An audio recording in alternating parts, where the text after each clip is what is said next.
Welcome to TJ news. Telangana సమగ్ర శిక్షణ ఉద్యోగుల సంఘం ఆధ్వర్యంలో సోమవారం మంచిర్యాల జిల్లా కలెక్టర్ కార్యాలయం ఎదుట ఉద్యోగులంతా నిరసన దీక్షకు దిగారు.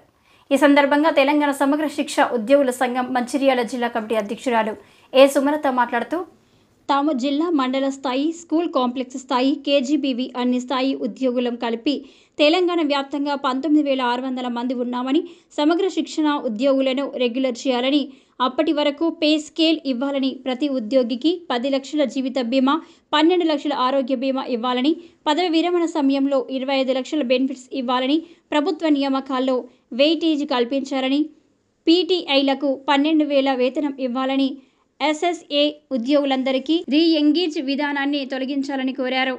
లేని పక్షంలో 10వ తేదీ డిసెంబర్ నుండి నిరవధిక దీక్షకు దిగుతామని తెలియజేశారు.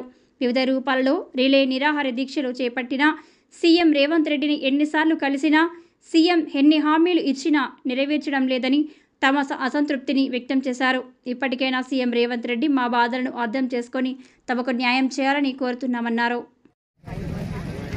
నమస్తే సార్, నా పేరు సుమలత. నేను మంచిర్యాల జిల్లా సమగ్ర శిక్ష జేఏసీకి అధ్యక్షురాలు. సమగ్ర శిక్షలో ఎంతో కాలంగా పనిచేస్తున్నటువంటి కాంట్రాక్ట్ ఉద్యోగులను తెలంగాణ ప్రభుత్వం రాకముందు, తెలంగాణ సపరేట్ ప్రత్యేక రాష్ట్రం ఏర్పడకముందు మమ్మల్ని రెగ్యులరైజ్ చేస్తామని అప్పుడున్న కేసీఆర్ గారు మాకు హామీ ఇవ్వడం జరిగింది. మేము దాంతోనే ఎంతో ఆశతో మమ్మల్ని రెగ్యులరైజ్ చేస్తారని మేము ఇందులోనే చాలా డెడికేషన్తో ఎంతో అహర్నిశలు కృషి చేస్తూ ఉన్నాము. కానీ దశాబ్ద కాలమైనా కూడా మాకు ఎలాంటి న్యాయపరమైన డిమాండ్స్ ప్రభుత్వం నుంచి లభించలేదు.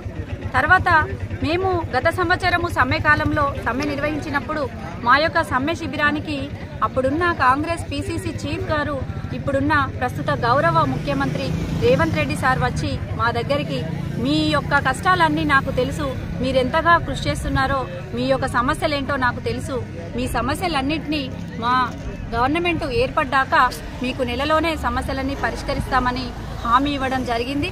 మన సచివాలయానికి పిలిచి మిమ్మల్ని మీ సంఘాలతోని చర్చించి మీ యొక్క న్యాయపరమైన డిమాండ్లన్నీ నెరవేరుస్తామని హామీ ఇచ్చారు సార్. కానీ ఇప్పటి వరకు ప్రభుత్వం ఏర్పడికి ఎలాంటి విలువనివ్వకుండా మాకు ప్రతిస్పందన గవర్నమెంట్ నుంచులుగా రకరకాల పోరాటాలు చేస్తూ ఉన్నాము. మేము అసెంబ్లీ ముట్టడి చేశాము, తర్వాత ఇందిరా పార్క్ దగ్గర ధర్నా కూడా చేశాము, జిల్లా స్థాయిలో ర్యాలీలు నిర్వహించడము, ఎక్కడ పనిచేస్తే అక్కడ శాంతియుతంగా నిరసనలు చేస్తూ ప్రభుత్వానికి వ్యతిరేకంగా కాకుండా ప్రభుత్వానికి అనుకూలంగానే మేము నిరసనలు చేస్తూ ఉద్యమం చేస్తూ ఉన్నాం సార్. ఇప్పుడు కూడా డిసెంబర్ 6 తారీఖు నుంచి ఈ రోజు వరకు శాంతియుతంగా నిరవధికంగా నిరసనలు చేస్తూనే ఉన్నాము జిల్లా హెడ్ క్వార్టర్లలో. కానీ మాకు ఇంకా ప్రభుత్వం నుంచి ఎలాంటి సానుకూలమైనటువంటి ప్రతిస్పందన రాకపోవడం అనేది మా సమగ్ర శిక్ష ఉద్యోగుల యొక్క ఆవేదన సార్.